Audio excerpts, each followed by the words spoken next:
জাহেলিয়াতের যুগের যত নিয়ম কানুন ছিল, জাহেলিয়াতের যুগের যত কৃষ্টি কালচার ছিল, জাহেলিয়াতের যুগের যত আদব কায়দা ছিল, সব আমি মুহাম্মদ সাল্লাল্লাহু আলাইহি ওয়াসাল্লামের 2 পায়ের নিচে রেখে দিলাম।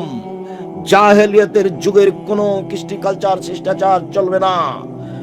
শুনে রাখো জনগণ, और रेबा मिन আমরিল জাহেলিয়া, সুদ হচ্ছে জাহেলি প্রথা। আমি সুদ জাহেলি প্রথাকে পায়ের নিচে রেখে দিলাম। সর্বপ্রথমে সুদ মওকুফ ঘোষণা করলাম আমার চাচার। আমার চাচা জনগণের কাছে হাজারো লাখ কোটি টাকা সুদের পায়। আমি ভাতিজা হিসেবে আমার চাচার সব সুদ মওকুফ করে দিলাম। নিজের বংশ থেকে সুদ বন্ধ করলাম। এটা হলো জাহেলি প্রথা। ভাতিজা যদি কোনো ভালো কাজে চাচার জমি জায়গার উপরে কোনো ক্ষমতা দেখায়, তাহলে চাচা যেন কিছু না বলে। মুহাম্মদ সাল্লাল্লাহু আলাইহি ওয়াসাল্লামের তো বাপ মা নেই, মুহাম্মদ সাল্লাল্লাহু আলাইহি ওয়াসাল্লামের তো নিজস্ব টাকা পয়সা নেই, উনি তো কোনো সুদের লেনদেন করেননি, শুদ্ধ জাহেলিয়াত।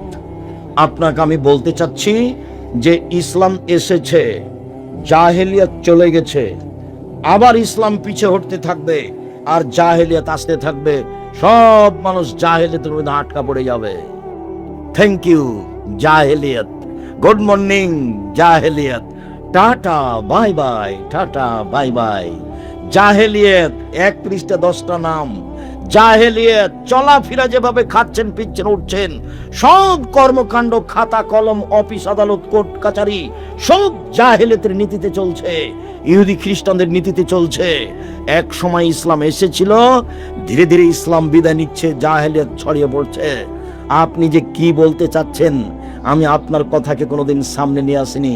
কোরআন হাদিস আপনি ভুল বুঝেছেন। উপস্থিত বৈঠকের দিনই মুসলিম বোন, আমি আপনার অনীহার কথা জানি, আব্দুর রাজ্জাক সাহেবের কথা আপনাকে তিতা লাগে, এই কথা আমি জানি। আমি আব্দুর রাজ্জাক বিন ইউসুফ চাঁপাইনবাবগঞ্জের মানুষ, আমি আপনার বাড়ির মানুষ, আপনাকে আমি নিজের মতো করে দেখি। আমি আপনার পাশে থেকে ইসলাম ধর্ম জানাতে চাই, বুঝাতে চাই। আমি সব জানি এ কথা নয়, তবে আমি ইসলাম ধর্ম চর্চা করি এ কথা ঠিক। আমি 97 সাল থেকে ফতোয়া লিখি, 2016 সাল থেকে ফতোয়া বোর্ড পরিচালনা করি। আমার সামনে বড় বড় বিদ্বান বসে থাকেন যারা দেশ বিদেশ থেকে এসেছে। এইভাবে আমি ফতোয়া বোর্ড পরিচালনা করি। আমি শরীয়ত বুঝি। আপনার বিদ্যা বেশি এ কথা ঠিক, তবে আমার চর্চা ভালো আছে এ কথাও ঠিক। আমি চর্চা দিয়ে আপনার বিদ্যাকে ঠেকিয়ে দিতে পারি। আপনি যেভাবে শরীয়ত বুঝেছেন সেভাবে শরীয়ত নয়। আপনি ভুল বুঝেছেন, আপনি ভুল বুঝেছেন, আপনি ভুল বুঝেছেন। আপনার স্ত্রী মহিলা বৈঠক করে বেড়াই আর বলে, বুবু বিসমিল্লাহ বললে বুবু এত নেকি হবে।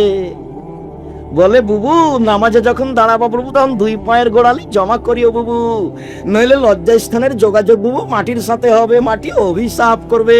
বুবুর সব কথাই নাকি বুখারীতে আছে।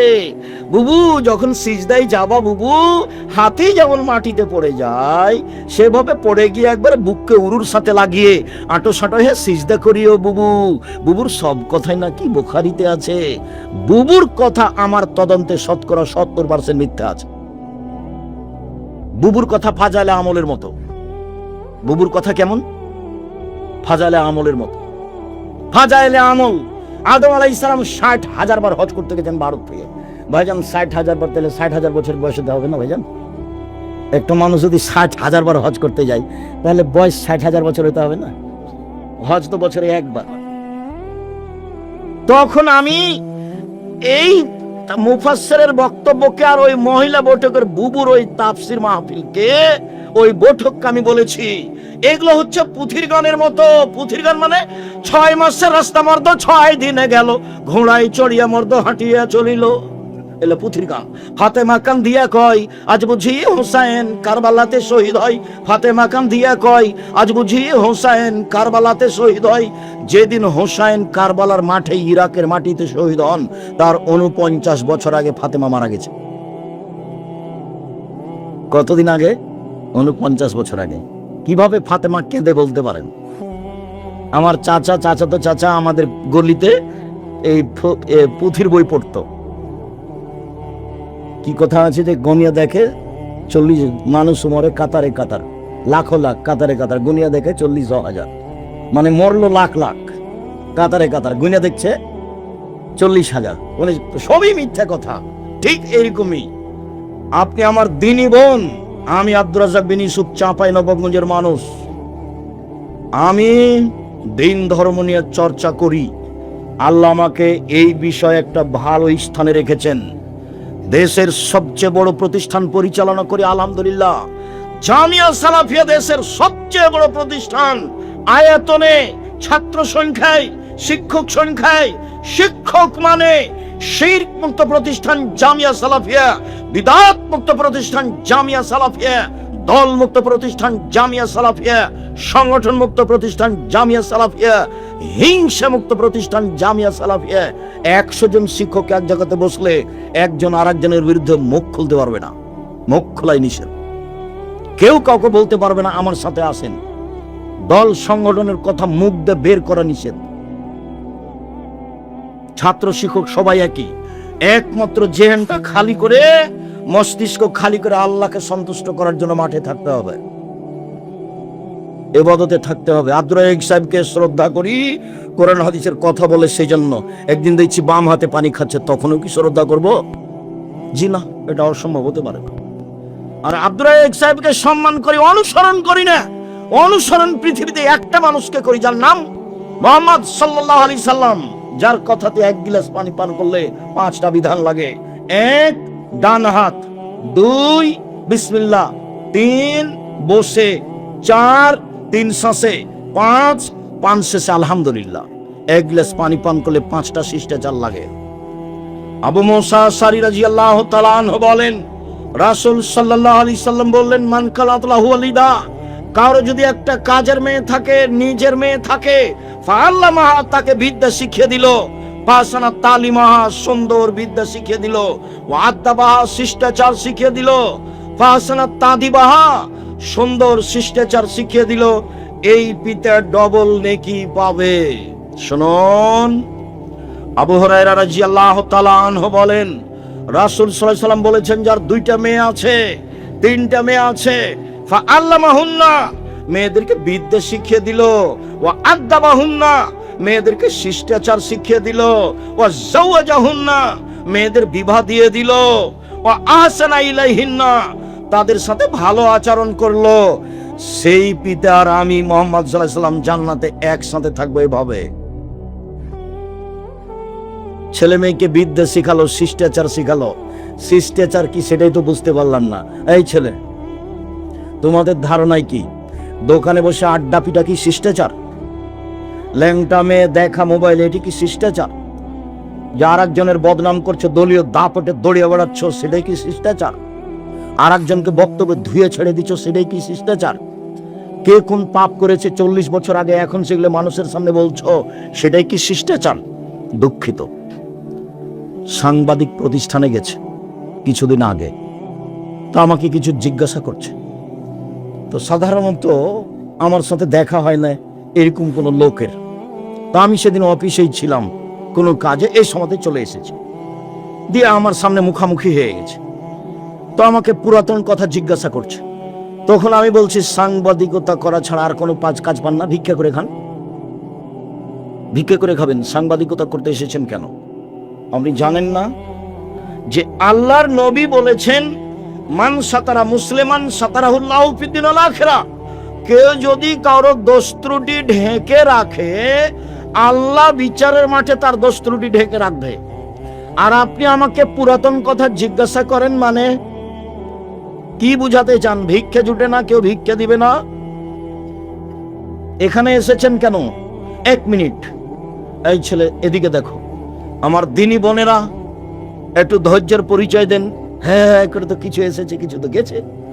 দেবরের সাথে এসেছে, ভাসুরের সাথে গেছে। জবাব তো আমি দিব না, জবাব ওর স্বামী দিব, ওর বাপ দিবে। গল্প করতে করতে এসেছে, গল্প করতে করতে গেছে। কি শিষ্টাচার জীবনের ছেলে মেয়েকে শোনালেন? এদিকে দেখ। বিচারের মাঠে আল্লাহ একজন ব্যক্তিকে এইভাবে তার বাহু দিয়ে আড় করে নেবেন, ঢেকে নেবেন আল্লাহ নিজে, দিয়ে তার আমলনামাটা তার সামনে তুলে ধরবেন এভাবে। দেখো তো, চিনতে পারো কি এইগুলো পাপ কার? হ্যাঁ চিনতে পারছি, এগুলো আমার পাপ। তুমি কি মনে করো আমার ফেরেশতারা এগুলো অন্যায় লিখেছে? না না না না না, আমি মনে করিনি এগুলো অন্যায় লিখেছে। তুমি কি আমাকে কিছু বলতে চাও? জি না, আমি আপনাকে কিছু বলতে চাই না। আল্লাহর সাথে মুখামুখি কথা হচ্ছে। তখন আল্লাহ বলবেন, শোনো, তুমি মানুষের দুনিয়াতে মানুষের দোষ ত্রুটি ঢেকে রেখেছিলে, আজকে আমি আল্লাহ তোমার পাপ ঢেকে রাখতে পারি না? যে পাপ তোমাকে দেখালাম সে পাপ আমি মাফ করে দিলাম, মুছে দিলাম, তুমি জান্নাতে যাও। তুমি মানুষের দোষ ত্রুটি ঢেকে রেখেছিলে, সেই জন্য আমি তোমার দোষ ত্রুটি আজ কাউকে দেখতে দেব না। আর দল সংগঠনের গতি বিধি চরিত্র বৈশিষ্ট্যই হচ্ছে আর একজনের পিছনে লাগা।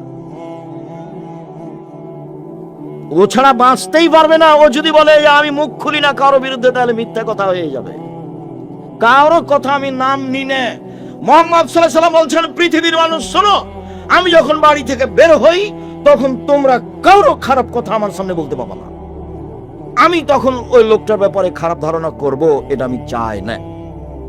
পৃথিবীর মানুষ শোনো, আমি জানি আব্দুল্লাহ বিন উবাই বিন সলুল সবচেয়ে বড় মুনাফিক। আমি তাকে কোনোদিন নিজের কাছ থেকে বের করে দিইনি, আমি তার কোনোদিন বদনাম করিনি, আমি বের করে দিইনি। এই জন্য জনগণ বলবে যে মোহাম্মদ নিজের লোককে বের করে দেয়।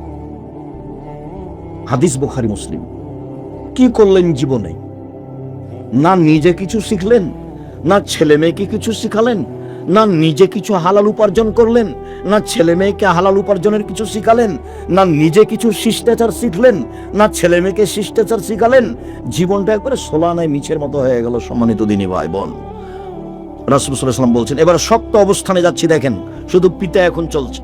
আল্লাহ রাসূল বলছেন, আনফিক আলাইয়া আলাক বিন তাওলিক, পৃথিবীর মানুষ, তুমি তোমার ছেলে মেয়েকে গড়ে তুলো, শিক্ষিত করো তোমার উপার্জিত সম্পদ দিয়ে। তোমার উপার্জিত সম্পদ মানে তোমার বাপের জমিদারি দিয়ে ছেলে মেয়েকে পড়াও, নইলে তুমি ব্যবসা করে ছেলে মেয়েকে মানুষের মতো করো, নইলে তুমি জমি চাষ করে ছেলে মেয়েকে মানুষের মতো মানুষ করো, নইলে তুমি মানুষের বাড়িতে কাজ করে করো, নইলে তুমি ভিক্ষে চেয়ে ছেলে মেয়েকে পড়াও। তোমার ছেলে ভিক্ষে চাইতে পাবে না, আপনার মেয়ে গার্মেন্টসে যেতে পাবে না, আপনার ছেলে টোকাই হতে পাবে না। 25 থেকে 30 বছর পর্যন্ত, শেষ পর্যন্ত ভিক্ষা কে করবে বলেন তো? পিতা, বাপ করবে, ছেলে মেয়ে করবে না। 25 থেকে 30 বছর পর্যন্ত ছেলেটাকে মানুষের মতো মানুষ করে গড়ে তুলতে হবে, তারপরে পয়সা উপার্জন। আপনাকে এই সিদ্ধান্ত আগেই তাড়াতাড়ি কে দিল? আপনি একটা পরিবারকে কবর দেওয়া পিতা, আপনি একটা অশিক্ষিত পিতা, জাতির জন্য ক্ষতি করেছেন, নিজের ক্ষতি করেছেন, সমাজের ক্ষতি করেছেন। সব অন্যায় আপনার ছেলে মেয়ে করে বেড়াচ্ছে। দুঃখিত, সব সময় আল্লাহকে বলেন, আল্লাহ আমি ছেলে মেয়ে মানুষ করতে চাচ্ছি জাতির জন্য, তোমাকে সন্তুষ্ট করার জন্য, আমি নিজের জন্য করতে চাই না। এভাবে বলেন, চলেন। পরের হাদিস, এই হাদিসের চেয়ে আরো শক্ত অবস্থানে এই হাদিসের পরের বাক্য আছে, আল্লাহ তারফাও আসাকা আদাবান, লাঠিটা পরিবারের উপর থেকে উঠিয়ে নিও না ছেলে মেয়ের উপর থেকে। প্রথমে আব্বু সালাত আদায় করো, আব্বু ভালো কাজের আদেশ করো, মন্দ কাজের নিষেধ করো। 7 থেকে 10, 11 সালাত আদায় করেছো? জি না। দাঁত ভেঙে দেবো, দাঁত ভেঙে দেবো, পিঠের চামড়া তুলে দেবো, যাও সালাত আদায় করো। এই কোথায় ছিলে, কোথায় ছিলে এতক্ষণ? অক্ষরে অক্ষরে তল্লাশি চালাতে হবে, তার নাম পিতা। শক্তভাবে এবার চলেন, আপনাকে আমি শক্ত অবস্থানে আরো পিতা দেখাই। আয়েশা রাদিয়াল্লাহু তাআলা আনহা বলেন, আমরা একদা যুদ্ধ সফর থেকে আসছিলাম, গলার হার হঠাৎ করে হারিয়ে গেল, খুঁজে পায় না, জনগণ আটকা পড়ে গেল, পানি নেই, ওযু করতে পারি না, সালাত আদায় করতে পারি না, এখান থেকে যেতেও পারি না, বিপাকে পড়ে গেলাম। জনগণ আমার আব্বাকে গিয়ে বলল, আপনি জানেন আপনার মেয়ে কি ঘটিয়েছে? আবু বকর সিদ্দিক রাদিয়াল্লাহু তাআলা বললেন, কি করেছে?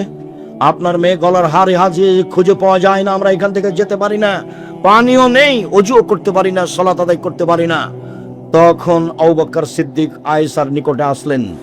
আয়েশা রাদিয়াল্লাহু তাআলা আনহা বলছেন যে আবু বকর সিদ্দিক এসে ফালাকা জানি লাকজাতান শাদীদা, আমার কোমরের উপরে খুব জোরে মারলেন, এত জোরে মারলেন, ওই সময়ে আমার স্বামী আমার উরু আমার রানের উপরে মাথা দিয়ে ঘুমিয়েছিলেন।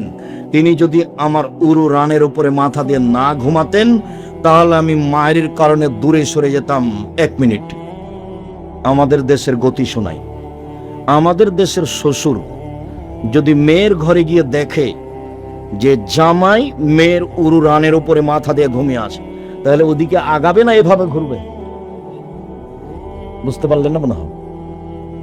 আমাদের দেশের শ্বশুরেরা কিভাবে ঘুরবে? পাল্টা এভাবে ঘুরবে না? কিন্তু আরবি পরিবেশ এটা নয়। আয়েশা বলছেন, আমাকে মেরে দিলেন, এসে সবচেয়ে বড় মানুষে মারলেন। পৃথিবীর ইতিহাসে, পৃথিবীর শুরু থেকে শেষ পর্যন্ত নবী রাসূল ব্যতীত আবু বকর সিদ্দিক রাদিয়াল্লাহু তাআলার থেকে দামি মানুষ জন্ম নেয়নি, নিবেও না। সবচেয়ে বড় মানুষে মারলেন, সবচেয়ে বড় মহিলাকে মারলেন। পৃথিবীর ইতিহাসে মা হাওয়া থেকে শেষ পর্যন্ত আয়েশার মতো কোনো দামি মহিলা জন্ম নেয়নি, নিবেও না। আয়েশা রাদিয়াল্লাহু তাআলা আনহাকে মারলেন, সবচেয়ে বড় মহিলা, সবচেয়ে বড় মানুষের সামনে মারলেন। নবী রাসূল জনগণ নির্বিশেষে সবার চেয়ে দামি মানুষ হলেন মুহাম্মদ সাল্লাল্লাহু আলাইহি সাল্লাম, সামনে মেরে দিলেন। এবার বলি, সবচেয়ে বড় মানুষে মারলেন, সবচেয়ে বড় মহিলাকে মারলেন, সবচেয়ে বড় মানুষের সামনে মারলেন। বিবাহদারী বেটিকে মারলেন, পূর্ণ যুবতী মেয়েকে মারলেন, দিন দুপুরে মারলেন, খোলা মাঠে মারলেন, জামাইয়ের সামনে মারলেন, 1400 মানুষের সামনে মারলেন, হাত দিয়ে মারলেন। আমাদের দেশে আজও যদি যুবতী মেয়েকে বাপ হাত দিয়ে মারতে যায় আর মাছে ছেড়ে খেপে যাবে, হ্যাঁ হুঁশ নাই বুদ্ধি নাই, মোটা হুঁসের মতো বড় বেটি ছেলেকে এভাবে মারতে যায়, হাত দিয়ে মারতে যায়, কি দেখেন, মানে এ এক আর এক খোঁচলামি। মেয়ে কোনোদিন বাপের কাছে বড় হয় না। সবচেয়ে বড় মানুষে মারলেন, সবচেয়ে বড় মহিলাকে মারলেন, সবচেয়ে বড় মানুষের সামনে মারলেন, জামাইয়ের সামনে মারলেন, বিবাহিতা মেয়েকে মারলেন, পূর্ণ যুবতী মেয়েকে মারলেন, হাত দিয়ে মারলেন, খোলা মাঠে মারলেন, 1400 মানুষের সামনে মারলেন। এত বড় বাপে এত বড় বেটিকে এত বড় মানুষের সামনে এইভাবে মেরে দিলেন। ভুল কোথায় হারটা হারিয়েছে সেই জন্য মেরে দিলেন। আপনার মেয়ে জোহর থেকে দোকানে বসে খালি হ্যাঁ করে হেঁটে বেড়াচ্ছে, তাকে একটু আপনি ধমকও দিতে পারেন না। আপনি আবার বাপ, ছি ঠুট, আপনার মতো বাপ মরে যাওয়া ভালো বেঁচে থাকার চেয়ে। যদি মরে যান এতিম হিসেবে ছেলে মেয়ে জামিয়া সালাফে লালন পালন করবে, কোনো সমস্যা নাই। 519 জন এতিম আছে, কালকে যদি আবার 500 জন যায় কোনো সমস্যা নেই ইনশাল্লাহ। 519 জন এতিম অসহায় আছে, 519 জন। আপনার মতো বাপ আমি বেঁচে থাকা চাইনি। এ দেখেন বাপ কেমন, লাঠি দিয়ে কন্ট্রোল করতে হবে প্রয়োজনে। আল্লাহ রাসূল বলছেন লাঠি দিয়ে ঝুলিয়ে রাখো। আলোচনার শেষে চলে আসলাম এবার মা, এককভাবে মা। জাবের রাদিয়াল্লাহু তাআলা আনহু বলেন, রাসূল সাল্লাল্লাহু আলাইহি সাল্লামের সাথে আমরা যুদ্ধ করে আসছিলাম মদিনায়। মদিনায় ঢোকার আগে তিনি বলেন, এই শোনো সৈন্য সামন্ত, সব এখানে থামো, সকালে বাড়িতে প্রবেশ করব। আমি জাবের বললাম, আল্লাহর রাসূল আমি নতুন বিবাহ করেছি, আমাকে বাড়ি যেতে অনুমতি দেন। তখন আল্লাহ রাসূল বলেন, জাবের তুমি নতুন বিবাহ করেছো? জি আমি নতুন বিবাহ করেছি। কুমারী মেয়ে বিবাহ করেছো না তালাক প্রাপ্তা মেয়ে বিবাহ করেছো? আল্লাহ নবী, আমি কুমারী মেয়ে বিবাহ করিনি, তালাক প্রাপ্তা মেয়ে, বেশি বয়সের মেয়ে বিবাহ করেছি। আল্লাহ রাসূল বললেন, তুমি কুমারী মেয়ে কেন বিবাহ করলে না? তুমি তার সাথে খেলতেও, তোমার সাথে খেলতো। আল্লাহ রাসূলের কথার উত্তরে জাবের বলছেন, আল্লাহ নবী শোনেন, আমার আব্বা উহুদের যুদ্ধে শহীদ হয়েছেন 9 জন মেয়ে রেখে। আমার বোনদের সমবয়সের কম বয়সের মেয়েকে আমি বিবাহ করা পছন্দ করিনি 4টা কারণে। আল্লাহ রাসূল শোনেন, আমার আব্বা উহুদের যুদ্ধে শহীদ হয়েছেন 9টা মেয়ে রেখে। আমার 9 জন বোন আছে, আমার বোনদের সমবয়সের কম বয়সের মেয়েকে আমি বিবাহ করিনি 4টা কারণে। এক, বেশি বয়সের মেয়ে বিবাহ করেছি যাতে করে আমার স্ত্রী আমার বোনদেরকে বিদ্যা শিখাতে পারে, মা মানে ছেলে মেয়েকে বিদ্যা শিখাবে। 2, বেশি বয়সের মেয়েকে বিবাহ করেছি যাতে করে আমার বোনদেরকে শিষ্টাচার শিখাতে পারে, মা মানে বাচ্চাকে শিষ্টাচার শিখাবে। 3, বলে তুরাজ্জালাহুন্না, বেশি বয়সের মেয়েকে বিবাহ করেছি যাতে করে আমার বোনদেরকে মাথার চুল চিরুনি করে সাজগোজ করে পরিপাটি করে রাখতে পারে। 4, বেশি বয়সের মেয়ে বিবাহ করেছি যাতে করে আমার স্ত্রী আমার বোনদেরকে পাহারা দিতে পারে, মা মানে পাহারাদার।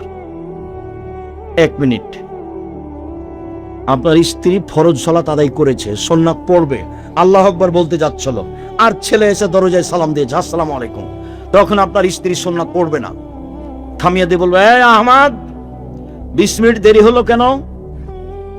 আজকে যে তুমি মসজিদ থেকে 20 মিনিট দেরি করে এলে, এই 20 মিনিট তল্লাশি চালাতে হবে মাকে, এটা হলো ফরজ, আর যেটা পড়তে যাচ্ছিল সেটা হলো সুন্নাত। কিছুই যদি বলে না বলে এমনি মা সালাত শুরু করে দেয়, তাহলে হলো খালা, এ হলো খালা। আর যদি সুন্নাত বাদ দিয়ে জিজ্ঞাসা করে, তাহলে হলো মা, আমি যদি বুঝাতে না পারি আমি অক্ষম। রাসূল সাল্লাল্লাহু আলাইহি ওয়াসাল্লাম ঠিকই বলেছেন, আমরা জাতিকে বুঝাতে পারলাম না বাপ মা কাকে বলে, সেই জন্যই ছেলে মেয়ে বড় হয়ে দাগাবাজি করে বেড়াচ্ছে, জুয়াচুরি করে বেড়াচ্ছে। আপনি যান ওই যে ওইখানে, আপনি যান ওই যে যেখানে টাকা আদায় করছে ব্রিজে, দেখেন কি অবস্থা, এই নির্বাচনের দেখেন কি অবস্থা, ওটা আপনারই ছেলে, ওকে দেখে মনে হচ্ছে আসতো শুকুর কুকুর, একবারে মানুষের মতো নয় তার চরিত্র। আর ওর রাস্তাতে যদি কেউ কিছু বলে, এই কেরে, একবারে কিছু বলা যাবে না। রাস্তা ঘিরেছে কেন? রাস্তা বন্ধ করলো কেন? রাস্তার উপরে আল্লাহ রাসূল যত শক্ত, শরীয়তের কোন কাজের উপরে আল্লাহ রাসূল তত শক্ত নয়। আল্লাহ রাসূল বলছেন, এই শোনো, যেখানে রাস্তা নিয়ে গন্ডগোল হবে সেখানে যা ছিল তার ডবল। বাড়ি ভাঙা লাগলে ভেঙে দাও, জমি দখল করা লাগলে দখল করো, রাস্তা নিয়ে গন্ডগোল হয়েছে মানে যা ছিল তার ডবল।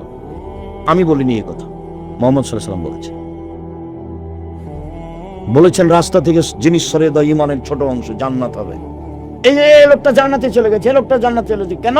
রাস্তা একটা গাছ পড়েছিল, কেটে সরিয়ে দিয়েছে এই জন্য। হাদিস বুখারী মুসলিম। আপনার ছেলে রাস্তা ঘেরলো কেন?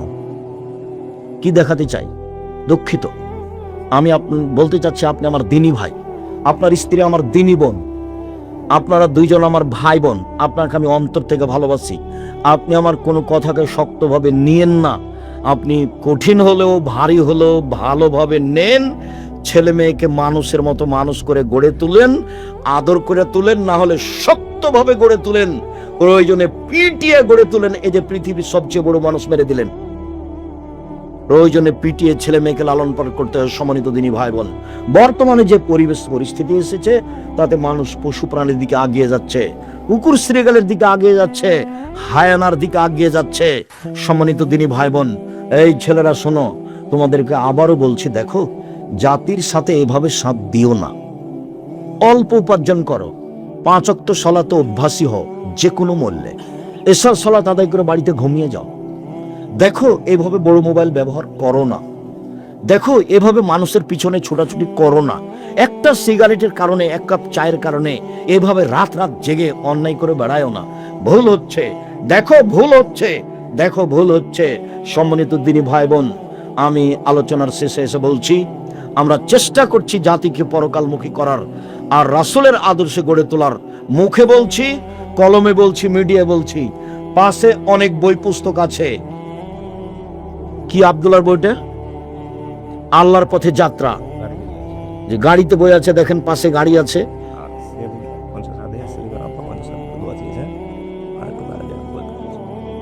যাওয়ার সময় সবাই সহযোগিতা করবেন, কম হলে ওটা আগে বলতে হতো। সেলিম 50,000 টাকা দিয়েছে, ওর মাও মনে হয় দিয়েছে। আপনারা কিছু দিয়ে অবশ্যই প্রতিষ্ঠানটাকে ভালো করে গড়ার চেষ্টা করবেন। আর আমি যেসব বই কথা বলছি সেগুলো সব উপদেশ বই আছে। আর আমি নামাজ শিক্ষার জন্য হাতে নাতে একটা বই লেখার চেষ্টা করেছি। আপনি সালাত ঠিক করেন বুখারী দিয়ে, মুসলিম দিয়ে, রিয়াজুস সলেহিন দিয়ে, আরো যত বাংলা ভাষায় বই আছে। আপনি আব্দুর রাজ্জাক বিন ইউসুফের সালাতের নামাজের বইটাও পড়ে দেখেন। আর হাত তুলে দোয়া করা না করা কত হাদিস আছে, সেগুলো আমি জমা করে রেখেছি, আপনি একটু পড়ে দেখেন। যাওয়ার সময় গাড়িতে সব বই পুস্তক আছে।